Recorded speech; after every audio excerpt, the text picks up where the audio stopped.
బాల్క సుమన్ అరెస్టుపై మంత్రి వివేక్ స్పందించారు. బీఆర్ఎస్ వాళ్లే మా కార్లపై రాళ్లదాడి చేశారని, దాడిలో నా కారు డోర్ కూడా ధ్వంసమైందని తెలిపారు. గతంలో కనీసం ఎన్నికలు లేకుండా చేసి ప్రజాస్వామ్యాన్ని కూనీ చేసిందే బాల్క సుమన్ అని ఆరోపించారు. కానీ ఈసారి ప్రాపర్ గా ఎన్నికలు జరగాయని వెల్లడించారు.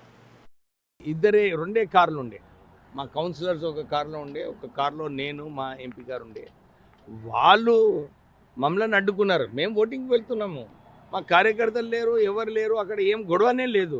వాళ్ళు ఎందుకు ఆయన రాళ్ళు విసిరేస్తున్నారు, మళ్ళీ ఈ ట్రాఫిక్ కోన్ విసిరేస్తున్నారు. నా కారు వైట్ విండ్ స్క్రీన్ మొత్తం ధ్వంసం కావడం జరిగింది. కానీ బాల్క సుమన్ 5 సంవత్సరాల క్రితము మున్సిపల్ ఎలక్షన్స్ కాకుండా చూసినాడు. ఎలక్షన్స్ కాకుండా దబాయించి విత్డ్రా చేయించి ఇతర పార్టీలను పైసలు ఇష్టం వచ్చినట్టు సెటిల్మెంట్ చేసుకొని ఆయన ప్రజాస్వామ్యాన్ని కూలీ చేసినాడు. ఆయన ఈ సంవత్సరము అన్ని చోట్ల ప్రాపర్గా ఎలక్షన్స్ జరిగినాయి ప్రజాస్వామ్యంగా. అందు గురించి వాళ్ళు సిపిఐతో పొత్తు పెట్టుకున్నారని కైతాన్పల్లిలో కూడా వాళ్ళు గెలిచినారు.